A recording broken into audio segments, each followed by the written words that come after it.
En este vídeo vamos a resolver un ejercicio en el que cuyo enunciado nos dice que Diana siempre echa 2 terrones de azúcar a cada taza de café que se toma. Y nos pide en primer lugar que dibujemos la forma de las curvas de indiferencia de Diana. En este caso estamos diciendo que siempre se echa 2 terrones de azúcar a cada taza de café. Por lo tanto, estamos hablando de que los terrones de azúcar y las tazas de café son bienes complementarios perfectos. No toma el uno sin el otro. Y además que la proporción es de por cada taza de café va a tomar 2 terrones de azúcar. Entonces, si representamos en el eje horizontal la cantidad de café y en el eje vertical el número de terrones de azúcar, y ahora representamos 1, 2 vasos, 3 vasos, a continuación aquí también 1, 2 terrones, 3 terrones, 4 terrones. Si partimos de una cesta, situación A, en la que se tomaría un vaso de café con 2 terrones de azúcar, ¿qué es lo que ocurre si nos encontramos en el cuadrante inferior izquierdo? Pues que tiene menos de ambas, por lo tanto, seguro que vamos a estar en cestas que son menos preferidas que esta cesta que llamamos A. ¿Qué ocurre si nos encontramos en el cuadrante inferior derecho?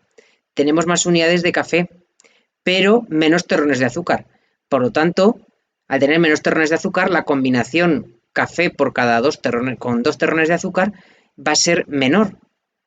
Va a haber menos cantidad de cafés que nos podamos tomar. Por lo tanto, en estas cestas van a ser menos preferidas a la cesta A. Y si nos encontramos en el cuadrante superior izquierdo va a ocurrir lo mismo, pero aquí tendremos más terrones de azúcar, pero menos tazas de café. En vez de una taza de café tendremos media o una cantidad inferior a 1. Por lo tanto, al disminuir el número de tazas de café, aunque tengamos más terrones de azúcar, el número de cafés, que siempre tomamos un café con 2 terrones de azúcar, va a ser inferior. Por lo tanto, estas cestas también van a ser menos preferidas.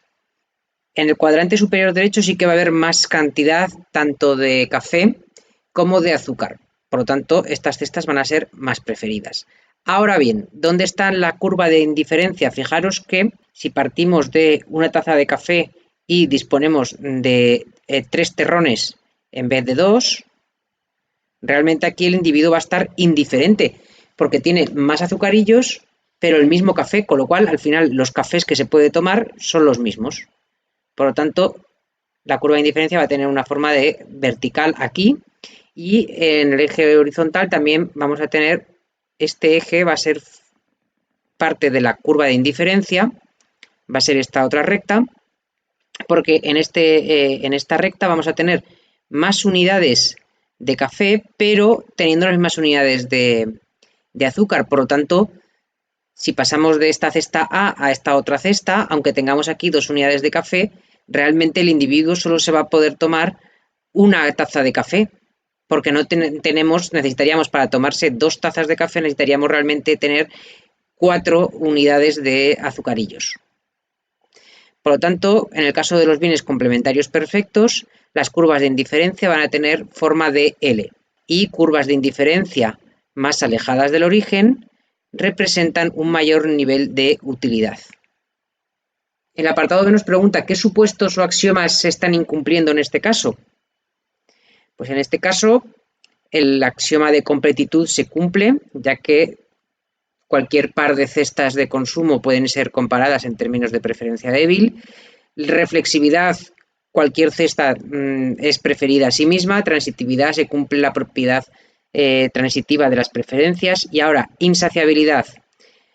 Pues este supuesto no se va a cumplir, porque el supuesto de insaciabilidad nos decía que un consumidor va a preferir aquella cesta que tenga más cantidad de alguno de los bienes y no menos de ninguno de ellos.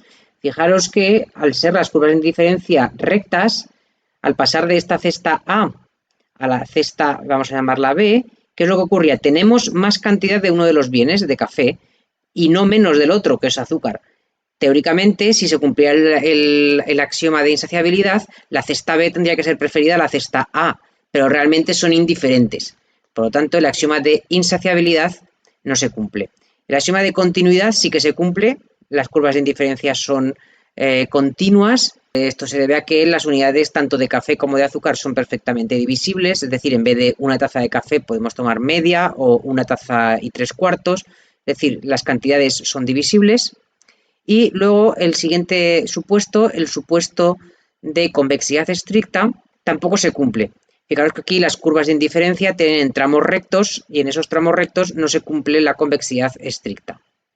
Y por último, el axioma de suavidad tampoco se cumple en este tipo de bienes que son complementarios perfectos.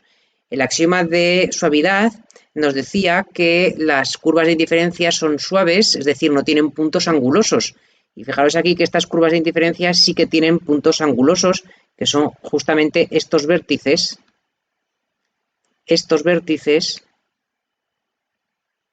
en los cuales fijaros que se pueden dibujar que tiene distintas pendientes. Es decir, en ese punto, en ese vértice, la pendiente no es única. El axioma de suavidad no se cumple en el caso de bienes complementarios perfectos.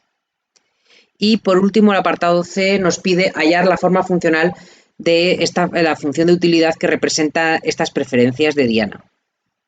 Entonces vamos a hacer como ya hemos hecho en otros ejercicios, vamos a hacernos una pequeña tablita con cantidad del bien 1, que sería el café, cantidad del bien 2, que serían los terrones de azúcar, y luego el nivel de utilidad.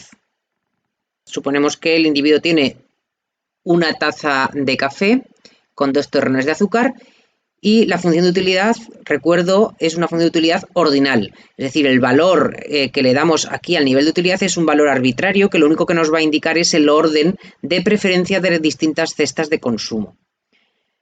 Entonces, en este caso, pues le asignamos, por ejemplo, el valor 1. Una cesta que va a ser indiferente a esta cesta de una taza de café con 2 terrones de azúcar es si añadimos tazas de café, por ejemplo, ahora disponemos de 2 tazas de café, pero el número de terrones de azúcar sigue siendo el mismo, el nivel de utilidad va a seguir siendo exactamente el mismo. Y si mantenemos que tenemos una taza de café, pero tenemos, por ejemplo, 3 azucarillos, el nivel de utilidad va a seguir siendo el mismo, porque la combinación sigue siendo una taza de café por cada 2 terrones de azúcar. Aunque tengamos un terrón de azúcar más, nos da lo mismo, porque no podemos aumentar realmente nuestro consumo de cafés con azúcar. El nivel va a ser el mismo. Si pasamos a una cesta que tenga 4 terrones de azúcar, va a seguir siendo exactamente lo mismo. Realmente cambiaremos a un nivel superior cuando aumentemos ambas cantidades. De tal manera que si, por ejemplo, tenemos 2 tazas de café y 4 azucarillos, aquí sí que se mantiene la relación 1:2, por lo tanto ahora nos podemos tomar 2 cafés completos con azúcar, cada uno con sus 2 azucarillos. Y esto aumentaría nuestro nivel de utilidad. Le damos también, este valor es arbitrario, pero tiene que ser superior al anterior, porque esta cesta de consumo representa un nivel de utilidad superior a estas otras cestas de consumo anteriores. Y luego esta cesta de consumo a su vez tendría otras cestas de consumo que serían indiferentes si mantenemos, por ejemplo, constante el número de tazas de azúcar y aumentamos el número de azucarillos, el nivel de utilidad va a seguir siendo el mismo. O si mantenemos constante el número de azucarillos, pero tenemos más tazas de café, el nivel de utilidad va a seguir siendo el mismo, porque no podemos por ello tomar más cafés. La cuestión ahora que nos pide en este apartado es saber qué expresión matemática representa estos gustos del consumidor. En este caso, fijaros, esta combinación, una unidad del bien 1 y 2 unidades del bien 2, suponen un nivel de utilidad de 1. Si aumentamos una de ellas, pasamos a 2, esta mantenemos 2, el nivel de utilidad sigue siendo 1. Si aumentamos todavía más, sigue siendo 1. Si aumentamos más, sigue siendo 1. Fijaros, aquí lo que estamos representando realmente es una función mínimo. El nivel de utilidad va a ser el mínimo entre ¿qué? Pues, o bien, fijaros aquí sería o Q sub 1 o Q sub 2, pero dividido por 2.